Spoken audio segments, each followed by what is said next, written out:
Gitu. Semakin gue dijudge, semakin gue disudutkan sama orang-orang gitu, itu makin memotivasi gue untuk membuktikan. Kadang-kadang di satu komplek gue itu aja nama gue tuh udah kayak setan di sana. Jadi ayo masuk nanti bilangin Om Uca nih.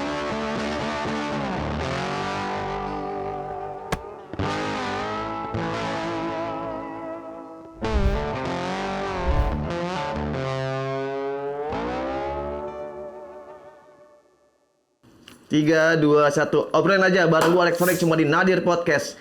Satu-satunya podcast yang membahas tentang masalah kesepian secara spesifik. Karena kenapa? Karena hampir setiap manusia pasti pernah ngerasain yang namanya kesepian. Asik. Cepetan gak tuh asik? Dan karena kenapa?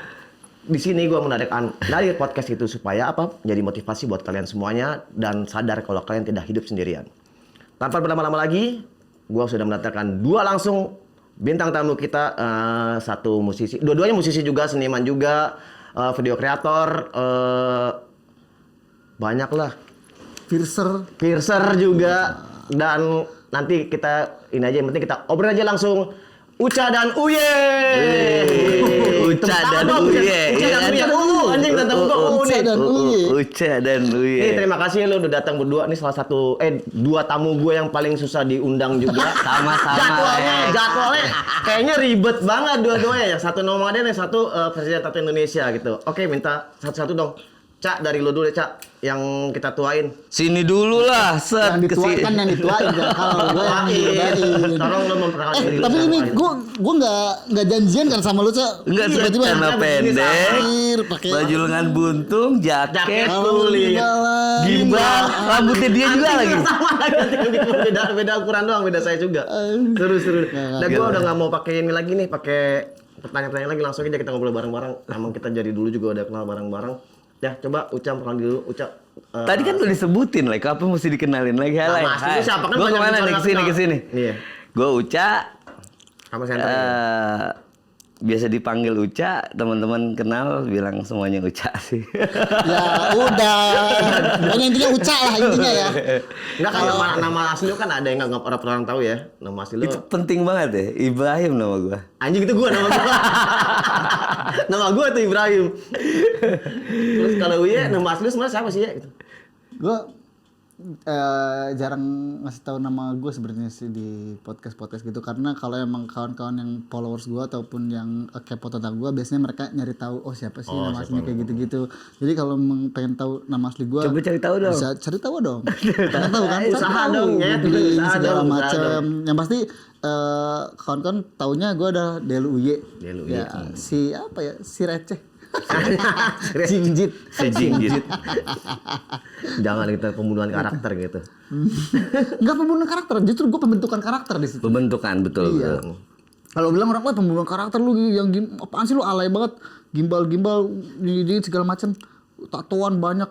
Dengan dulu joget jingjit lu ya. Justru gue pembentukan itu. Kalau buat gue kayak ya lu rambutnya gimbal, misalkan nyanyi reggae, terus apa spesialnya gitu. Lu tatoan, terus kelakuan lu serem, ya apa uniknya gitu. Tapi ketika misalkan rambut gimbal, piercingan, tatoan segala macam, tapi kelakuan yang receh gitu kan, justru kalau di komedi itu ada plot twist gitu kan. Justru gue pembentukannya seperti itu aja. Di luar kepentingan konten tuh ya. Iya.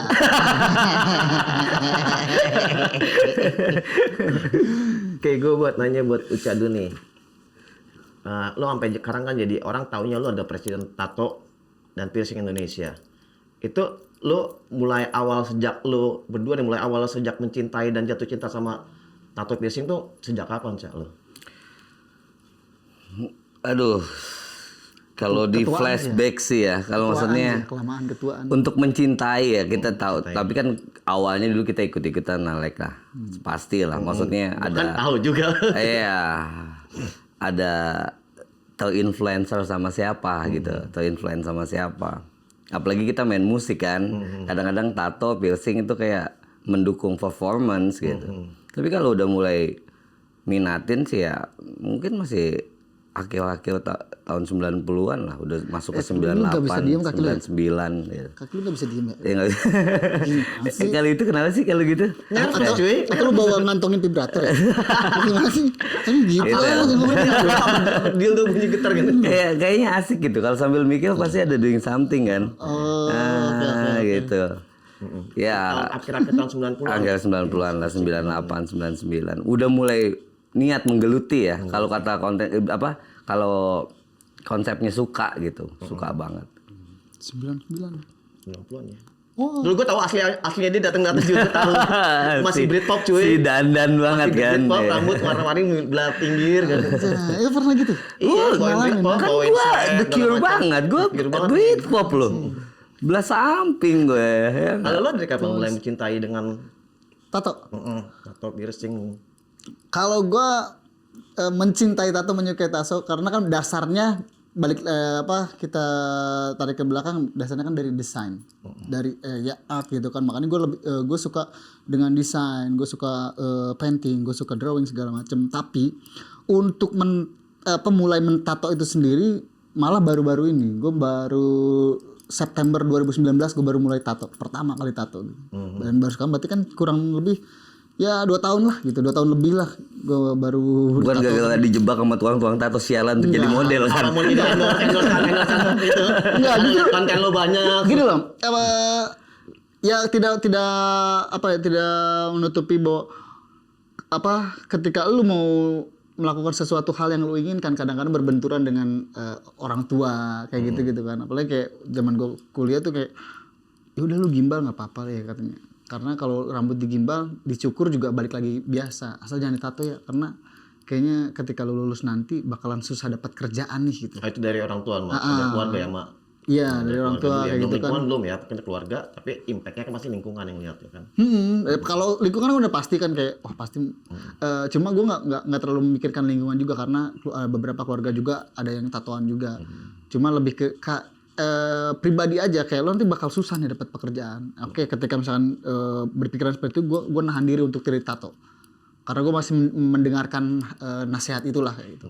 Tapi ketika orang tua udah nggak ada, terus juga beberapa tahun setelah gue lulus kuliah dan gue merasa udah punya pekerjaan yang emang kayaknya gue bisa berdiri di atas kaki gue sendiri nih, tidak selalu ada di ujung telunjuk orang gitu loh. Jadi gue ngerasa apa yang gue lakukan adalah resikonya pun buat gue pribadi gitu. Jadi tidak ada urusan dengan orang lain, ya gue lakukan aja. Jadi pas tahun 2019 ketika gue udah ngerasa nyaman, udah ngerasa aman, ya udah gue tato. Karena memang itu udah lama, udah dari Niatnya udah banyak ya. Banyak, makanya gue dulu bokin gue tuh tatoan semua. Karena gue ngerasa gue tidak bisa ditato, jadi gue menikmati itu tuh di tato. Kadang-kadang ngedesainin mantan gue kayak gitu buat ditato kayak gitu. Tapi untuk sendiri nggak mau. Tapi pas udah mulai 2019 tato langsung berat. Wah, Ya, karena ini malah masih gua- bengkak-bengkakan. Malah lebih belepotan. Lihat di IG lo dulu kan emang belum ada, tiba-tiba langsung brak pecah gitu. Itu lah kayak Tato Tapi emang bener juga sih, kapan karena- tuh gue pertanyaan, ini lucu nih. Tato pertama kapan tuh lo? itu 2000 September 2019. Tapi udah cakep dia mah. Ini di sini. Iya. Ya mungkin Kalau kan tato pertamanya kan gue juga yang bikin ada untungnya juga sebenarnya gue natonya baru-baru ini karena jadi gue nggak merasakan kayak mesin dinamo, jarum apalah segala macam. Tato artis sudah bagus-bagus, alatnya juga udah bagus, udah support lah. Jadi sebenarnya hasilnya juga waktu pas pertama udah bagus, ini color semua. Gue full sleeve bikin langsung full sleeve gitu. Tapi ternyata kulit gue nggak support, jadi blok dah gitu aja. Iya. Ya, lu nggak ada peminta maaf dulu sebelumnya sama tukang tato? Nggak pada ngambek gitu? Ada yang capek, di sini ada yang capek. ngambek, ada ya tapi kalau gua buka di sini juga ntar ada yang kepo lagi nyari tahu artis siapa, berarti si ini nih yang Jangan, nggak usah. Iya, tapi kadang-kadang iya, pasti lah. Apalagi gue tahu banget karakternya tukang tato gitu. Walaupun kayak gimana kan, apalagi dipakai di badannya Deluye gitu kan. Tiba-tiba di cover up. Wah, gue apa yang salah? Takutnya insecure sih. Iya. Takutnya insecure. Tapi kalau lu bisa ngejelasin mah, Iya. ya emang kulit gua aja nggak pantas, ini udah kayak daki nempel, udah sekalian aja deh kan kayak gitu. Gue jelasin gitu, gue sempat ngejelasin gitu. Tapi ada juga yang memang nggak terima dengan hal itu, kayak ngerasa kenapa tato buatan gue jelek segala macem. Dan selalu berpikirnya bahwa ketika misalkan collabs gitu ya, oh lu kan gue tatoin ya free segala macam. Oh, tapi kan kita collabs loh.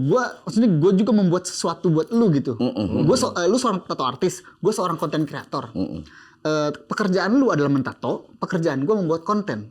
Karya lu adalah sebuah tato, karya gue adalah video gitu loh. Ketika misalnya kita melakukan kolaborasi, berarti bakal ada 2 karya yang terbuat, ya kan, tercipta, yaitu tato dan video. Tatonya yang sempat ada bahasan kayak gitu. Ya akhirnya kan berdebat kayak gitu-gitulah segala macam. Tapi maksudnya kayak jangan berpikiran ketika lu collab sama gua terus gua nggak free, terus lu tidak mendapatkan apa-apa. Orang banyak yang mau ditato gitu. Kenapa lu milih gua? Itu kan berarti kan ada sesuatu, lu butuh exposure dari gua gitu loh. Kalau memang lu hanya ingin mentato doang, ya tato buat orang-orang yang pengen tato, lu tinggal taruh di story lu yang mau tato segala macam gitu. Iya juga, tapi betul. Strategi promosinya mereka, strategi pemasaran mereka dengan manggil siapa gitu loh. Iya, di luaran itu alasan ya, tapi kalau emang itu jadi komplain mah ya bukan komplain, maksudnya itu jadi satu permasalahan. Lu juga bisa jadi ada pondasi untuk menceritakan supaya masing-masing tuh enak-enak aja. Karena gue paham banget, jangankan masalah klien yang baik-baik aja, tukang tato itu sampai berantem masalah tatonya di cover up sama orang lain. Nah itu tuh sering banget kita mediasi, aduh masalahnya itu lagi. Soalnya gini, kayak anggaplah kalaupun gue tidak katakanlah tidak bayar segala macam, mendapatkan suatu pemberian gitu.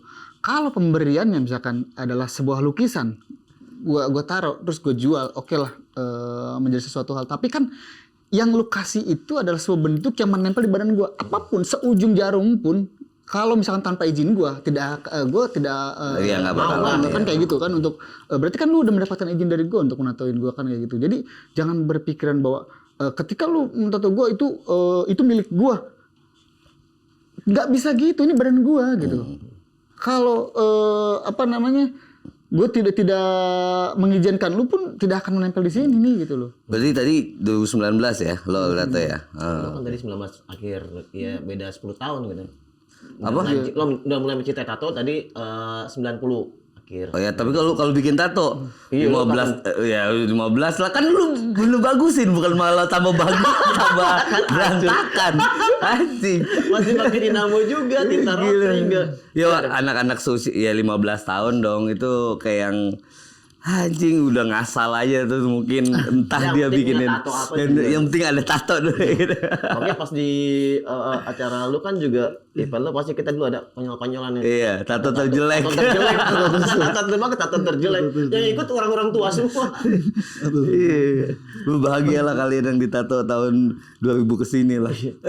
Nah itu oke, sekarang buat Uca. Nah, kendala apa sih yang paling sulit, Cak, dalam lo mengatasi dan bikin suatu komunitas sampai jadi aliansi ISC ini nih?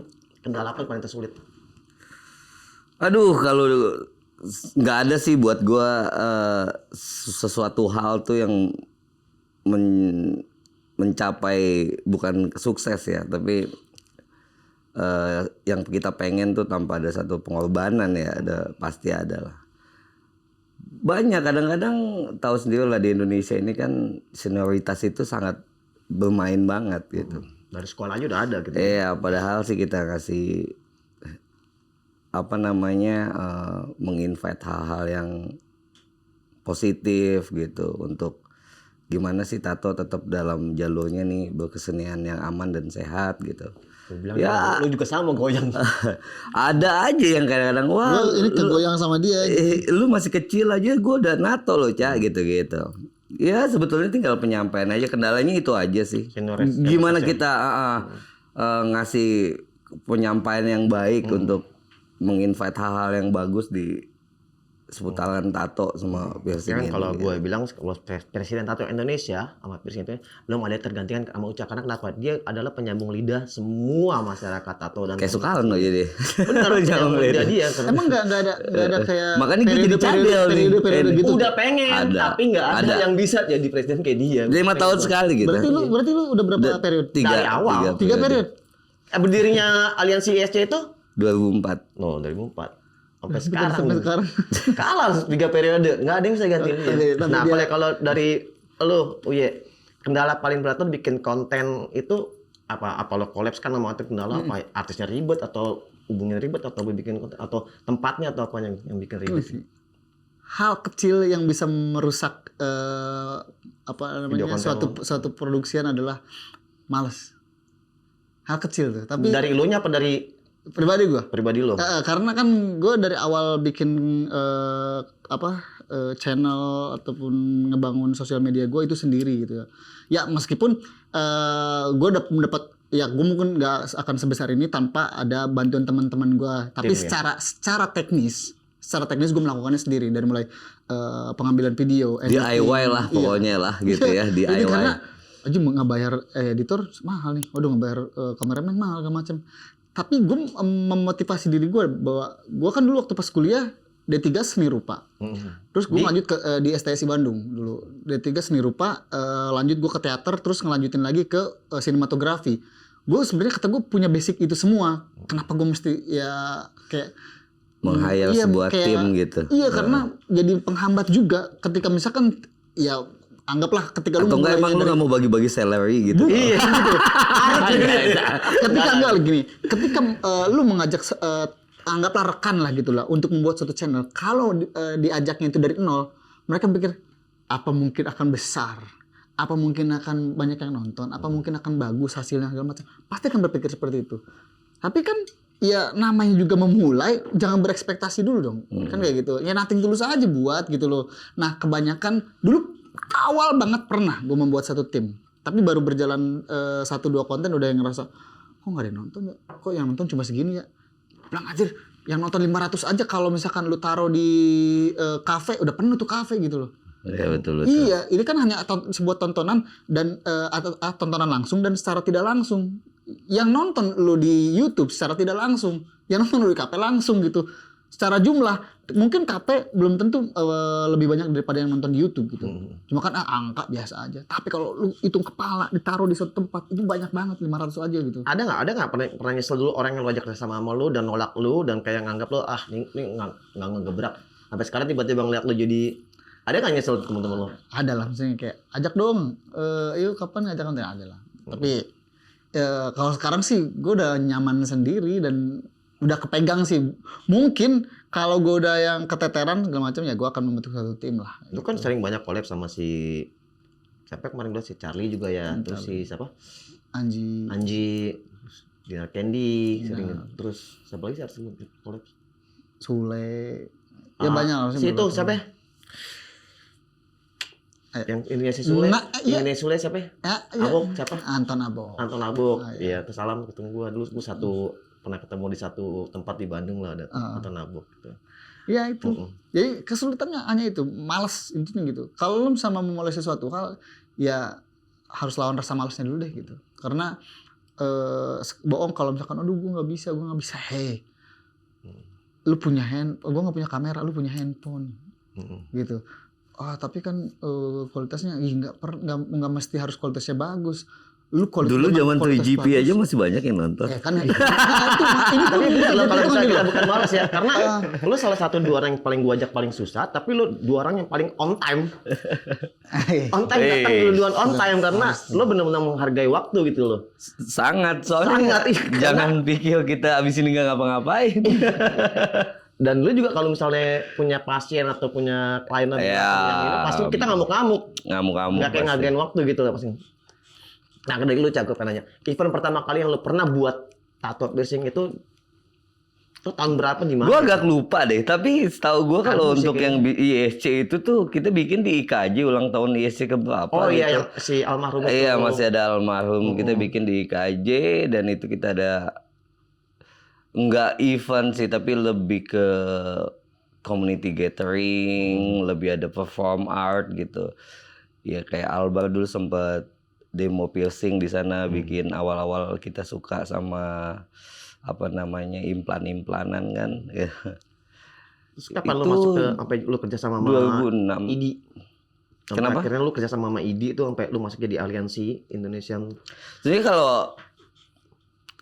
kalau kita yang mengeluarkan SOP secara sendiri. Karena kalau misalnya dari Badan Kesehatan sendiri aja tuh belum berani sampai tindak lanjutnya tuh membawahi kita lah. Tapi dia tetap mengontrol lah kinerjanya supaya kayak pembuangan limbah dan cross contamination nih, masalah penyakit tuh lebih ditekan lah. Kalau kita lebih lebih giat untuk mensosialisasiin kayak gitu. Dan lu kan juga kerja keras ngasih penyuluhan sama Sampai mereka. bubusa kayaknya, nggak cuma di event-event kan, lu tahu sendiri kita sampai masuk ke seminar ke sekolah-sekolah, ke kampus-kampus. Gitu. Tapi dengan menjamurnya ada dunia tattoo piercing dan menghalalkan juga kayak dulu pas gue nge-MC di Carbon Spring gue bilang gaji tukang tato tuh ngalahin S3 gitu. Jadi banyak yang dulunya pasien tato kita akhirnya jadi tukang tato juga gitu. Gara-gara mulut gue salah juga. Ya udah masuk dalam sebuah industri sih soalnya. Industri. Makanya kita ya doain aja semua tukang tato pada kaya, kalau yang miskin kan mulutnya berisik. Yang kaya juga kadang berisik, kalau yang kecil-kecil mulai naik pada berisik, sama aja gitu. Sama aja. Ya, tapi nggak cuma tato satu, cuma semua di skena lain juga. Gitu. Kalau lo kaya mah dokem-dokem aja. Jadi ini kalian mau disebut apa nih? Kalau lo video kreator sama content kreator sama gue lebih senang disebut. Kalau gue dia mah ungluk, kita mah ublag. Dia ungluk, kita ublag. Gue lebih senang disebut seniman. Seniman ya, sebetulnya semua seniman semua ya. Iya. Apapun tuh merangkup apapun semuanya. KTP lo apa sekarang? Seniman. Pekerjaan. Tapi gua piercer. Kalau bisa. Kalau kayak si Om Leo kan tukang jahit tuh. Sampai nggak bisa kemana-mana gara-gara tukang jahit. Serius. Serius Om Leo? Tukang jahit. Gue tahu dari vintage juga bilang nggak bisa kemana-mana gara-gara di itunya KTP-nya tukang jahit. Dia kan karena nyesel sendiri harus ganti ini lagi sih. Nih, dulu kan kita kayak begini dan kayak begini ya. Lu masih baca teks aja? Atau di kepala? Gue bolak-balik nih dua kepala jadi satu. Oke. Langsung gue gabungin aja deh. Dengan tidak kondisi seperti ini, pasti kan banyak pertentangan dari keluarga apa dari lingkungan. Itu yang paling banyak apa sih dan cara lo ngatasinnya tuh gimana gitu loh? Boleh dari gantian dari yang dulu deh. Itu dulu kan awal nggak begini kan? Nggak. Tiba-tiba gebrak begini 2019. Lebih ke penampilan kita nih. Oke. Iya, performance kita kayak begini gitu kan. Gue mengatasinya itu dengan ya kalau misalkan pandangan buruk itu pasti ketika misalkan lu merubah sesuatu hal yang tadinya umum, bersifat umum, tiba-tiba langsung berubah drastis yang ngerasa orang really gitu kan, kayak lu kenapa jadi seperti ini gitu. Pastilah dari orang-orang terdekat, dari orang karena orang tua udah nggak ada, jadi kayak keluarga lah, orang terdekat kayak keluarga segala macem. Tapi kebanyakan dari mereka akan terdiam. Karena apa? Mengatasinya gue buat prestasi. Pembuktian ya? Pembuktian dong, prestasi. Gue akan membuktikan bahwa orang-orang yang bertato, orang-orang misalkan berpenampilan seperti gue pun bisa sukses gitu. Dan maksudnya kayak nggak semua orang-orang berpenampilan seperti ini lu hanya menemukan di jalan, hanya urakan, hanya menjadi sampah kayak gitu-gitu ya. Gue kalau di luar itu kan tidak memperlihatkan tidak melihat seseorang itu dari suatu penampilan, tapi dari skill yang mereka punya, dari prestasi yang mereka punya. Kalau di sini justru mereka ya lu harus berpendidikan dulu, lu harus penampilan rapi dulu, lu baru tuh bisa dulu lah. Tapi ternyata ketika misalkan adu skill, wah nggak ada apa-apanya gitu loh. Tapi kan ya kalau secara standarnya di sini harus yang penampilan rapi dulu segala macam. Akhirnya kayak oke, gue tidak mengikuti rules itu. Gue harus keluar dari zona ini. Akhirnya kayak gue lulus kuliah, gue taruh ijazah gue tidak mendaftar ngelamar kerja ke sana kesini segala macam. Yaitu gue ngerasa bahwa gue bisa melakukan suatu hal sendiri dengan skill yang gue punya itu aja udah. Gue buktiin bahwa gue mampu. Dan I think dan bisa terjadi sekarang gue ini bisa terjadi. Membuktikan bahwa gue mampu loh gitu loh. Gue mampu mungkin better daripada kawan-kawan gue yang tadinya rajin, penilainya bagus di sekolah segala macam gitu. ternyata Yang kerja dari 9 to sekolah 5 juga. buat gue sekolah tidak menjadi suatu jaminan lu rajin di sekolah menjadi jaminan Sukses. kesuksesan gitu loh. Yang penting nggak lu mau usaha dan lu punya skill, punya kemauan itu. Kembang Gitu. Semakin gue dijudge, semakin gue disudutkan sama orang-orang gitu, itu makin memotivasi gue untuk Motivasi lo ya. membuktikan bahwa Oke, di sini kan one adalah day buat motivasi. orang-orang yang mengatakan seperti itu, ya one day ya gue akan mampu membeli mulut-mulut besar kalian dengan karya gue, dengan kesuksesan gue. Asik. Cakep. Kalau lu gimana, Bang? Ya sebetulnya sih nggak jauh beda ya. Cuman kalau gue kan ada, kita harus tetap lah menghargai apapun pandangan orang lah gitu ya ke kita.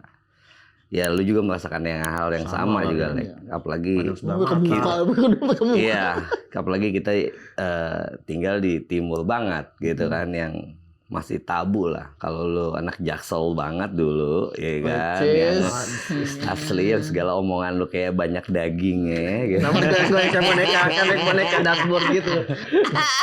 Banyak daging. Jadi ya anjing menggonggong kafilah berlalu lah ya gitu. Tapi untuk membuktikan kalau kita nggak sejahat atau nggak seburuk yang, ya tetap harus ada yang gitu. Gue di kalangan keluarga lah, gue yang terdekat dulu.